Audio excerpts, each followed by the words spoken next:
नमस्कार। पर्यावरण दर्शन में आप सभी का स्वागत है।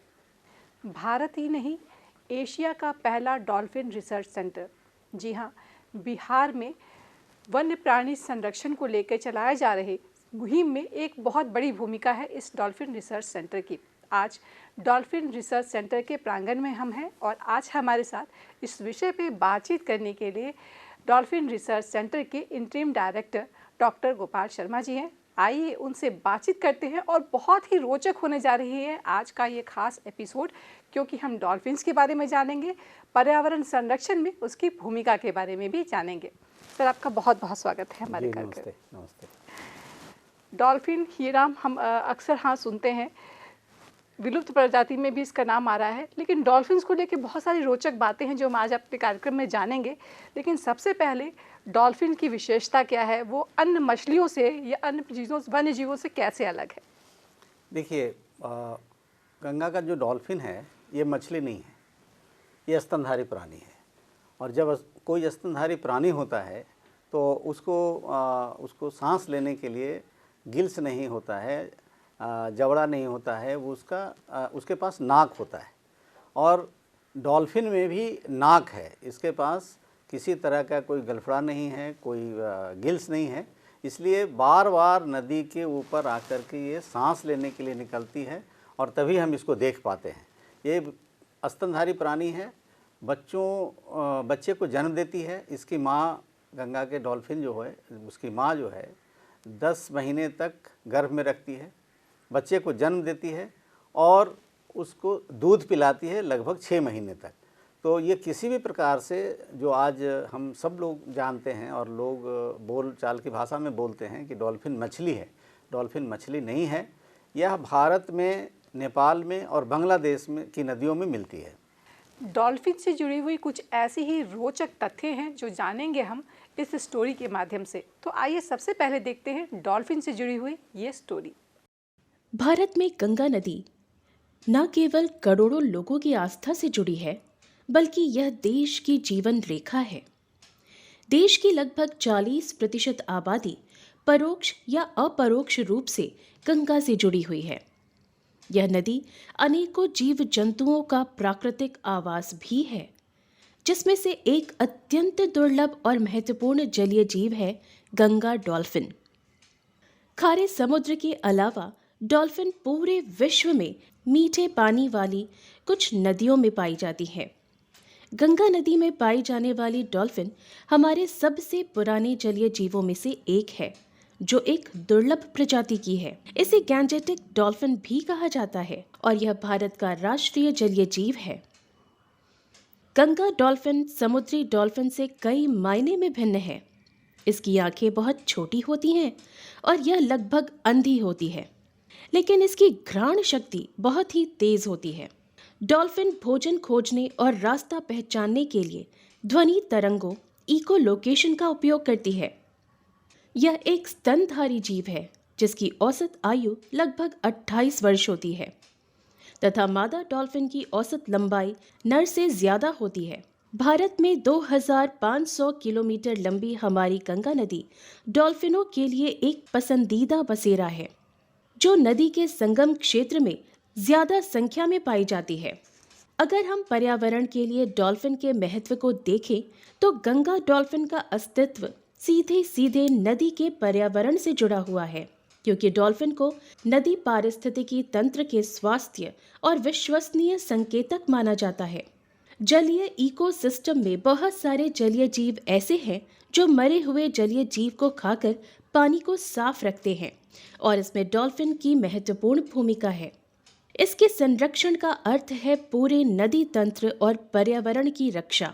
यदि नदी का पानी स्वच्छ और संतुलित हो तो डॉल्फिन की संख्या अच्छी रहती है।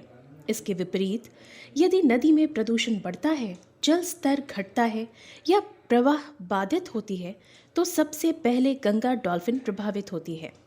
इस प्रकार गंगा डॉल्फिन का अस्तित्व हमें नदी के पर्यावरण की स्थिति के बारे में महत्वपूर्ण जानकारी देता है। आज गंगा नदी कई प्रकार के प्रदूषण से जूझ रही है। औद्योगिक अपशिष्ट, घरेलू सीवेज, प्लास्टिक कचरा, रासायनिक पदार्थ और धार्मिक गतिविधियों से उत्पन्न कचरा नदी को दूषित कर रहे हैं। इस प्रदूषण के कारण पानी में ऑक्सीजन की मात्रा कम हो जाती है, जिससे मछलियां मरने लगती हैं। क्योंकि गंगा डॉल्फिन मछलियों पर निर्भर होती है, इसलिए भोजन की कमी इसके अस्तित्व के लिए बड़ा खतरा बन सकती है। गंगा डॉल्फिन नदी के खाद्य श्रृंखला का एक महत्वपूर्ण हिस्सा है और यदि यह विलुप्त हो जाए तो नदी की जैव विविधता पर गंभीर प्रभाव पड़ेगा। भारत सरकार और विभिन्न पर्यावरण संगठनों द्वारा गंगा डॉल्फिन के संरक्षण के लिए गंभीर प्रयास किए जा रहे हैं। भारत सरकार ने 2009 के गैंजेटिक डॉल्फिन को राष्ट्रीय जलीय जीव घोषित किया। डॉल्फिन के संरक्षण को ध्यान में रखते हुए हमारे माननीय प्रधानमंत्री नरेंद्र मोदी ने 15 अगस्त 2020 को प्रोजेक्ट डॉल्फिन की घोषणा की। गंगा नदी के संरक्षण के लिए गांगे डॉल्फिन का संरक्षण बहुत जरूरी है। इसके अलावा डॉल्फिन के संरक्षण और गणना करने के उद्देश्य से माई गंगा माई डॉल्फिन कार्यक्रम और पुरुष और महिला गंगा प्रहरी की नियुक्ति भी की गई है, जो डॉल्फिन संरक्षण के साथ साथ लोगों में जन जागरूकता भी फैलाने का काम करते हैं। गंगा डॉल्फिन केवल एक जलीय जीव नहीं है, बल्कि यह गंगा नदी और उसके पर्यावरण का प्रतीक है। इसका संरक्षण हमें यह संदेश देता है कि यदि हम प्रकृति का सम्मान करेंगे तो प्रकृति भी हमें जीवन देगी। आम लोग डॉल्फिन को एक मछली समझते हैं, जैसा आपने बताया ये एक स्तनधारी जीव है।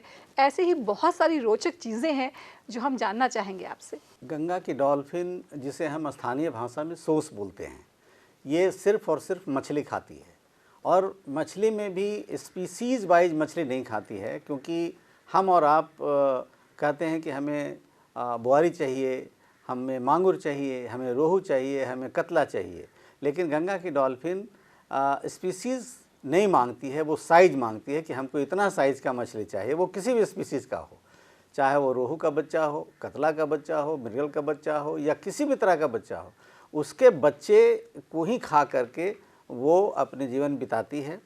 और वैसी मछलियों के बच्चे खाती हैं 8 से 9 सेंटीमीटर तक, जो हमारे गंगा सिस्टम में जिसका दाम बहुत कम है, मतलब इकोनॉमिकली लेस इम्पॉर्टेंट फिशेस कहते हैं, जिसकी महत्ता मार्केट में बहुत कम है। पोठिया, जो कि बहुत आम भाषा में आप लोग सब जानते हैं, पोठिया खाना ये सबसे ज़्यादा पसंद करती है, जिसे आम लोग नहीं खाते हैं। तो इसलिए ये हमारे किसी भी बड़ी मछली के लिए कंपटीटर नहीं है। ये किसी तरह से न मछुआरे के लिए कंपटीटर है और ना हमारे मछलियों की प्रजातियों के लिए कंपटीटर है। तो आप इस तरह से कह सकते हैं कि ये गंगा का एक बहुत बड़ा ऐसा स्पीसीज है जो गंगा इकोसिस्टम को मेंटेन करने के लिए, इसका रहना गंगा में बहुत ज़रूरी है और गंगा के सहायक नदियों में। तो बिहार में जितनी नदियां हैं, उत्तर प्रदेश में जितनी नदियां हैं, उनकी सहायक नदियों में, गंगा के सहायक नदियों में भी उत्तर प्रदेश, अब तो उत्तरांचल में नहीं है, लेकिन उत्तर प्रदेश में बहुत ज़्यादा डॉल्फिन है, बिहार में भी बहुत ज़्यादा डॉल्फिन है, झारखंड में भी ज़्यादा डॉल्फिन और बंगाल में भी डॉल्फिन है। और ये जितने राज्यों के बारे में मैंने जो बताया, उसके सहायक नदियों में भी बहुत सारे डॉल्फिन्स हैं। बिहार में स्पेशली घाघरा में डॉल्फिन है, गंडक में डॉल्फिन है, महानंदा में डॉल्फिन है, कोसी में डॉल्फिन है। ये सारे जगहों पर आज से नहीं, कई करोड़ वर्षों से इसमें रह रही हैं। जब से पृथ्वी का और यहाँ पर जो गंगा का जो आगमन हुआ ज़मीन पर, उस समय से गंगा की डॉल्फिन यहाँ पर विद्यमान है। ये बहुत ही रोचक बात है कि जब से गंगा धरती पे आई तब से ये डॉल्फिन इनके साथ है। डॉल्फिन को बचाए रखने की मुहिम शुरू करने की आवश्यकता ही क्यों पड़ी, जब इतनी इम्पॉर्टेंट है? हमारे धार्मिक महत्व की बात करें, स्पिरिचुअल महत्व की बात करें, डॉल्फिन को बहुत अच्छा स्थान, ऊंचा स्थान प्राप्त है, तो इसे बचाने की आज आवश्यकता क्यों पड़ गई? गंगा नदी की जो खाद्य श्रृंखला है, उसमें जो फूड चैन बोलते हैं और फूड वेब बोलते हैं, फूड चैन में ये सबसे टॉप में है। अगर ये नहीं रहेंगी तो छोटी मछलियों की संख्या नदियों में बढ़ जाएंगी। ये सिर्फ छोटी मछलियाँ खाती हैं, और अगर ये नहीं रहेंगी गंगा नदी में तो छोटी मछलियों की संख्या इतनी बढ़ जाएगी कि बड़ी मछलियों का खाना वो समाप्त कर देंगे और बड़ी मछलियों को पनपने नहीं देगी। एक तो इसका इकोलॉजिकल इम्पोर्टेंस ये है। दूसरा इम्पोर्टेंस ये है कि पूरे ब्रह्मांड में ये सिर्फ और सिर्फ गंगा और इसकी सहायक नदियों में मिलती है। नेपाल में भी मिलती है और बांग्लादेश में मिलती है, नेपाल में इसलिए मिलती है कि पहले के ज़माने में कोई न बराज था और न ही कोई डैम्स थे, तो गंगा नदी से माइग्रेट करके नेपाल तक गई और फिर इंडिया और भारत की जो नदियां हैं वो सब जाकर के, खास करके गंगा बांग्लादेश में जाकर के मिलती है। तो बांग्लादेश में भी किसी तरह से हमारे पास कोई रोक ठोक नहीं था नदियों में, तो यहाँ की डॉल्फिन बांग्लादेश चली जाती थी और वहाँ जाकर के वो निवास करती थी। आज स्थिति ये हो गई है कि कई जगहों पर नेपाल और इंडिया के बीच में भी बराज बन गए, भारत और बांग्लादेश के भी बीच में बराज बन गए, तो 3 अलग अलग पॉपुलेशन हो गया। नेपाल का पॉपुलेशन अलग हो गया, इंडिया का पॉपुलेशन अलग हो गया और बांग्लादेश का पॉपुलेशन अलग हो गया। इसलिए वर्ल्ड के जितने भी टूरिस्ट हैं उनको लगता है कि हमें डॉल्फिन देखना है, तो फ्रेश वाटर डॉल्फिन, जिसे मीठे जल की डॉल्फिन बोलती हैं, वो हमारे इंडिया में मिलता है और नेपाल में और बांग्लादेश में मिलता है। इसलिए भी इसको बचाना ज़रूरी है कि हमारे पास फॉरेन करेंसी आए और हम इस स्पीसीज़ को बचाने के लिए विदेशों से सहायता लें और उनके एक्सपर्ट को हम यहाँ बुला करके, और ये राष्ट्रीय डॉल्फिन शोध केंद्र का वही काम है कि हम कई सारे देशों के साथ मिल करके कोलैबोरेटिव स्टडी करके और गंगा के डॉल्फिन को बचाने का काम करेंगे। हमारे लिए भी ये बहुत ही हिस्टोरिकली और माइथोलॉजिकली दोनों तरह से ये इम्पॉर्टेंट है, इसलिए कि पुराणों में भी कहा गया है कि गंगा में जितने भी तरह के जीव थे उसमें हमारी एक डॉल्फिन भी थी। उस समय उसको पुपुताका कहा जाता था। बाबर ने अपने नाम से जो बाबरनामा लिखा, बाबरनामा जो लिखा गया है उसमें भी गंगा के डॉल्फिन के बारे में चर्चा है। तो इस तरह से इसका हिस्टोरिकल इम्पोर्टेंस भी है और आज के ज़माने में हम गंगा की सवारी मानते हैं इसे। इसलिए जो भी गंगा में स्नान करते हैं, जो गंगा के बारे में जानते हैं, गंगा के डॉल्फिन के बारे में जानते हैं, वो गंगा के डॉल्फिन की भी पूजा करते हैं। कहा जाता है कि नदी, गंगा नदी खास करके, अगर गंगा नदी खतरे में है तो इसका बड़ा संकेतक होती हैं यहाँ की डॉल्फिन्स। अगर डॉल्फिन्स नज़र नहीं आ रही हैं या उनके एग्जिस्टेंस पे ही सवाल उठ गया है तो कहीं ना कहीं गंगा नदी के एग्जिस्टेंस पे भी सवाल उठ गया है। ये कहाँ तक सच है सर? देखिए, ये बात बिल्कुल सही है कि जहाँ भी गंगा के ऊपर खतरे आए हैं वहाँ से डॉल्फिन हट गई है, चली गई है कहीं दूसरे जगह। अब मैं आपको उदाहरण के स्वरूप में मैं बता रहा हूँ कि पटना के पास जो रिवर फ्रंट डेवलपमेंट बना और ये जो आप रिवर ड्राइव जिसको बोलते हैं, मरीन ड्राइव बोलते हैं या जेपी पथ बोलते हैं, इसके बनने से राइट बैंक पर, गंगा के राइट बैंक पर पानी की कमी हो गई।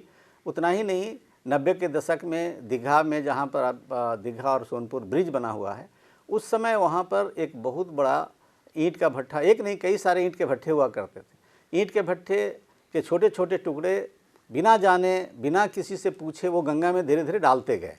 इतना उन्होंने ईंट का छोटा छोटा टुकड़ा डाला कि वहाँ पर वो नदी के सामने एक स्पर बन गया। और स्पर बनने से क्या हुआ कि नदी दीघा के पास टकरा करके और पूरा का पूरा करंट चला गया हाजीपुर। तो ये भी एक कारण रहा कि पटना के पास पानी की कमी हुई, और पटना के पास जब पानी की कमी हो गई तो लोग कह रहे हैं कि गंगा हमसे रूठ गई है। गंगा रूठी नहीं है, हमें उसके लिए प्रयास करने होंगे। आज देखिए कि जब बरसात के बाद पटना का दाहिना बैंक इतना पानी से प्लावित रहता है और कई सारे डॉल्फिन अभी भी देखे जा सकते हैं। यहाँ पर गंगा में गंडक आकर के मिलती है, उस मुहाने पर आप सालों भर 2-4 डॉल्फिन देख सकते हैं। पुनपुन नदी मिलती है गंगा में फतुहा के पास, जिसे हम त्रिवेणी घाट बोलते हैं, वहाँ तिनमुहाना है, वहाँ पर भी 7 से 10 डॉल्फिन हर एक समय सालों भर आप देख सकते हैं। तो प्राइमरी हैबिटेट के रूप में जो गंगा का किनारा दाहिने तरफ पटना के पास था वो धीरे धीरे समाप्त हुआ, इसकी गहराई समाप्त हो गई, तो नदी के दूसरे तरफ शिफ्ट कर गई डॉल्फिन, मतलब सोनपुर के तरफ शिफ्ट कर गई, हाजीपुर के तरफ शिफ्ट कर गई। और यहाँ से डॉल्फिन कई सारे जगहों पर, इतना ही नहीं, यहाँ पर नहीं, कई सारे जगहों पर एग्जाम्पल है कि जहाँ जहाँ नदियों में पानी कम हुआ है वहाँ पर मछली कम हुआ, और मछली जब कम होगा तो जब भोजन इसका नहीं मिलेगा, रहने का अधिवास अगर समाप्त हो जाएगा, तो वट नेचुरल है, या तो वो मारे जाएंगे या दूसरे जगह शिफ्ट कर जाएंगे। यही एक कारण रहा है कि पटना के पास भी अब डॉल्फिन कम दिखाई पड़ती है। बिहार में बहुत सारी ऐसी योजनाएं चल रही हैं जो डॉल्फिन के साथ साथ नदियों को भी सुरक्षित करने के लिए, उनको पुनर्स्थापित करने के लिए, पुनर्जीवन देने के लिए प्रयास चल रहे हैं। उसी में एक है नमामि गंगे प्रोजेक्ट, और कहीं ना कहीं ये डॉल्फिन के एग्जिस्टेंस से भी जुड़ा हुआ है। नमामि गंगे प्रोजेक्ट जो चल रहा है उससे डॉल्फिन के संरक्षण में कितनी मदद मिल रही है? उसके संरक्षण में नमामि गंगे ने बहुत महत्वपूर्ण भूमिका अदा की है, क्योंकि नदियों से प्रदूषण मुक्त करने में नमामि गंगे का कार्यक्रम जो बहुत ही सफल रहा है और आगे भी सफल रहेगा, इससे गंगा की जो जैव विविधता है उसमें बढ़ोतरी हुई। और जब बढ़ोतरी हुई तो उसमें सिर्फ मछली ही नहीं बढ़े, पटना के पास तो बहुत सारे मछली गायब हो गए। उसके कई सारे कारण हैं, वो मैं आपको बाद में बताऊंगा। लेकिन कई सारे जगहों पर जब नदी स्वच्छ हुई है तो बहुत सारे स्पीसीज जो हैं वहाँ रिकवर हुए हैं और वहाँ पर प्रजातियों की संख्या बढ़ी है। उसी क्रम में गंगा की डॉल्फिन, जो कि मीठे पानी का डॉल्फिन है, ये समुद्र में नहीं जाती है और समुद्र की डॉल्फिन हमारे गंगा में नहीं आती है, तो इसका गंगा में रहना और गंगा के पानी का शुद्ध होना ये बहुत बड़ी बात होती है। क्योंकि अगर आप पानी शुद्ध नहीं रहेगा तो फिर ये डॉल्फिन वैसे फिशेज़ जो कि गंदे पानी में रहती हैं उनको भी ये फीड करती हैं, लेकिन डायरेक्टली किसी तरह से ये प्रभावित नहीं होती हैं गंदगी से।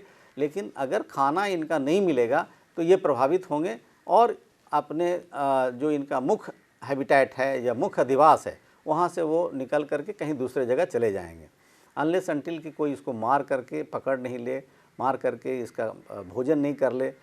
इसको मार करके कभी कभी लोग मछुआरे लोग जो मछली मारते हैं वो लोग तेल निकालते हैं इसके फैट से, और उसको हम लोग ब्लबर बोलते हैं साइंटिफिक भाषा में। तो उस ब्लबर को निकाल करके तेल बनाते हैं और तेल बना करके लोग मछली मारते हैं गंगा में। और दो तरह की मछली मारते हैं, उससे चारा के रूप में उस तेल का उपयोग करते हैं। दो तरह की मछली जिसका नाम है यूट्रोपिक्थिस बाचा और क्लूपीसोमा गरुआ, जिसे हिंदी में बचवा और घिरुआ कहा जाता है। ये दोनों मछली काफ़ी टेस्टी और काफ़ी महंगी होती है, लगभग 400-450-500 रुपये तक पर केजी मिलता है। तो उसके लोभ में जो मछली मारने वाले लोग होते हैं डॉल्फिन को मारते हैं और मार करके फिर उसका तेल से फिर वो मछली मारने का काम करते हैं। डॉल्फिन रिसर्च सेंटर डॉल्फिन्स के संरक्षण को लेके बहुत ही इम्पॉर्टेंट रोल प्ले कर रहा है। सर, हम आपसे जानना चाहेंगे, डॉल्फिन रिसर्च सेंटर की जब स्थापना हुई तो क्या क्या उस समय से लेके अब तक क्या क्या हुआ और किस तरह से ये डॉल्फिन की सुरक्षा करने में अपनी भूमिका निभा रहा है? मैं जब पटना विश्वविद्यालय में डॉल्फिन के ऊपर रिसर्च कर रहा था, मैं शायद देश का पहला व्यक्ति हूँ जिसने डॉल्फिन पर PhD किया है। और हमारे गाइड रहे हैं पद्मश्री प्रोफेसर R.K. सिन्हा साहब। हम लोगों ने मिलकर के इसको इस कार्यक्रम को, जो डॉल्फिन रिसर्च का जो कार्यक्रम था, उसको संस्थागत रूप देना चाहते थे। तो देश के कई सारे वैज्ञानिकों से बात हुई, प्रशासनिक अफसरों से बात हुई, मंत्रालय के लोगों से बात हुई और ये निष्कर्ष पर पहुंचा गया कि पटना का जगह जो है वो सबसे अच्छा जगह होगा राष्ट्रीय डॉल्फिन शोध केंद्र बनाने के लिए। तो इस शोध केंद्र की जो परिकल्पना है वो आज से करीब 15 साल पहले ही रची गई थी और धीरे धीरे सरकार ने और ख़ास करके बिहार के मुख्यमंत्री आदरणीय श्री नीतीश कुमार जी के सहयोग से 2009 में इसको राष्ट्रीय डॉल्फिन जंतु बनाया गया, राष्ट्रीय जलीय जंतु बनाया गया।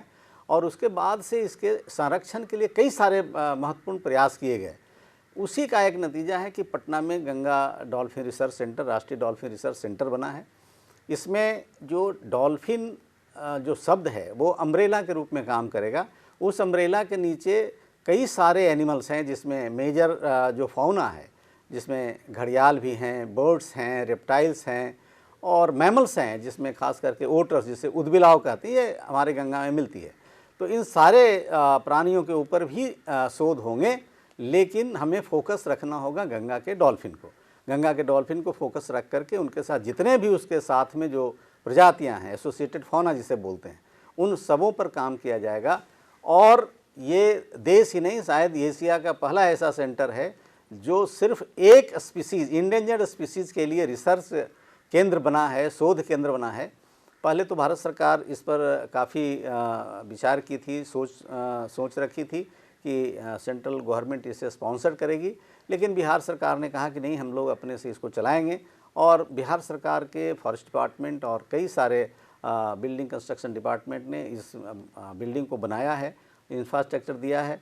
अभी कुछ दिनों के अंदर में सारे जो भी स्टाफ हैं, ऑफिसर्स हैं, वैज्ञानिक हैं, उन सबों की नियुक्ति होगी और हम लोग काम शुरू कर रहे हैं। अभी बिहार सरकार ने हमें 1 करोड़ रुपए का एक प्रोजेक्ट भी दिया है, जो कि अभी हम इसी महीने से हम लोग उसको शुरू करने जा रहे हैं। फंड अभी आ रहा है।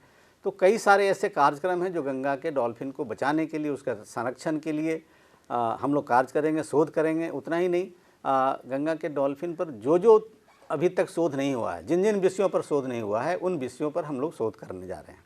तो ये कहा जा सकता है कि डॉल्फिन रिसर्च सेंटर सिर्फ डॉल्फिन्स पर ही केंद्रित नहीं है, बल्कि जलीय जितने भी जीव जंतु हैं सबको लेकर चलती है, जैव विविधता का एक बेहतर उदाहरण है। डॉल्फिन रिसर्च सेंटर के इंटरिम डायरेक्टर के रूप में डॉल्फिन्स या और भी जो जलीय जीव है उनके संरक्षण को लेकर जब आप काम करते हैं तो मेजर चैलेंजेस, क्योंकि कहीं ना कहीं संरक्षण की बात उठ रही है तो कहीं ना कहीं चैलेंजेस भी है ही, तो क्या मुख्य चैलेंजेस आपको नज़र आते हैं? पहला चैलेंजेस तो ये आता है कि जब हम नदी में डॉल्फिन का जब हम सर्वे करते हैं तो नदी किनारे बहुत सारे जलदस्यु मिलते हैं, और उस परिस्थिति में हम लोग कई बार किडनैप भी हुए हैं, पूरे सामान लूट करके लोग ले गए हैं। संयोग से गंगा माता की कृपा है कि आज तक हम बचे हुए हैं और हमारी टीम बची हुई है, किसी की मौत नहीं हुई है, किसी को गोली नहीं लगा है। लेकिन कई बार हम लोगों के बोट के ऊपर, हम लोगों की टीम के ऊपर गोलियां चली हैं। लोग कौतूहल बस हम लोगों से मिलना चाहते हैं, जो क्रिमिनल्स हैं वो जानना चाहते हैं कि ये लोग क्या काम कर रहा है। दूसरी बात क्या है कि इस फील्ड में बहुत सारे ऐसे अच्छे रिसर्चर नहीं मिलते हैं, खास करके बिहार के परिप्रेक्ष्य में मैं बात कर रहा हूँ। अगर राष्ट्रीय स्तर पर हम एडवर्टीजमेंट निकालते हैं तो कुछ लोग मिलते हैं, लेकिन उसके अनुसार फिर जब उनको सूटेबिलिटी नहीं मिलती है, उनको यहाँ अच्छा नहीं लगता है, तो वो फिर काम छोड़ के चल जाते हैं, जैसा कि मैंने सेंट्रल गवर्नमेंट ऑफिसेज में देखा है, पटना विश्वविद्यालय में देखा है। तो ये कई सारी परिस्थितियाँ होती हैं। दूसरी परिस्थितियाँ ये होती हैं, हम लोग जब कंटिन्यूअस सर्वे करते हैं तो रात में हमें नदी के किनारे सोना होता है, और नदी के किनारे इसलिए सोना होता है कि जैसे ही सनराइज होता है तो हम लोग डॉल्फिन का सर्वे शुरू कर देते हैं और सनसेट तक करते हैं, और रात में हम लोग गंगा किनारे ही वाटरप्रूफ टेंट लगा करके सोते हैं। तो उस समय हमें वाइल्ड एनिमल से भी खतरा रहता है, चोर डकैत से भी खतरा रहता है। तो चैलेंजेस तो बहुत हैं, और माँ की कृपा है, गंगा माँ की कृपा है कि हम लोग सब काम करते हैं। तो लड़कियों को भी इसमें आना चाहिए, जो भी गर्ल्स स्टूडेंट हैं, गर्ल्स रिसर्चर हैं, उनको भी इस काम में आना चाहिए। जब हम लोगों के जान सुरक्षा रहेगा बचा हुआ, तो उनका भी जान सुरक्षा बचा रहेगा। सर, वक्त का अभाव है, मैं चलते चलते जनता के नाम एक अपील चाहूँगी, क्योंकि उनकी भागीदारी मुझे लगता है जितनी डॉल्फिन रिसर्च सेंटर की भूमिका है उनकी भागीदारी भी उतनी ही इम्पोर्टेंट है। तो एक संदेश जनता के नाम। मेरा एक अपील होगा आम जनता से, और ख़ास करके मछुआ भाइयों से और वैसे लोगों से जो गंगा में स्नान करते हैं, कि आप जब भी गंगा के डॉल्फिन पर किसी भी तरह की आपत्ति विपत्ति देखिए तो आप उसे बचाने में मदद करिए। फॉरेस्ट डिपार्टमेंट को खबर कीजिए, राष्ट्रीय डॉल्फिन शोध केंद्र को खबर कीजिए। हम लोग डॉल्फिन को बचाने के लिए वहाँ पर जाएंगे, आपका सहयोग अपेक्षित है। सर, आपने डॉल्फिन्स के बारे में इतनी अच्छी अच्छी बातें बताई, आपका बहुत बहुत धन्यवाद। डॉल्फिन रिसर्च सेंटर से इतना ही। अगले अंक में एक और विषय लेकर, एक ऐसे ही पर्यावरण संरक्षण के मुद्दे को लेकर हम फिर उपस्थित होंगे। फिलहाल इजाज़त दीजिए, नमस्कार।